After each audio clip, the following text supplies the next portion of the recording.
મારા ગરીબના આ વગણા તું પવિત્ર કરજે તારી પાપા પગલીઓ ખોડિયાર પાડજે બાપો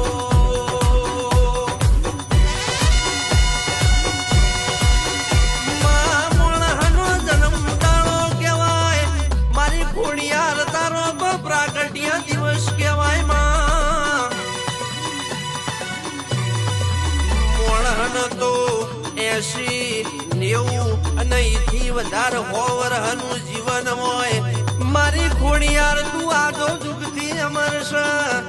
અમે હોય રહીએ કે ના રહીએ આ વાડી કવાડી તું હાચવીને રાખજે મારી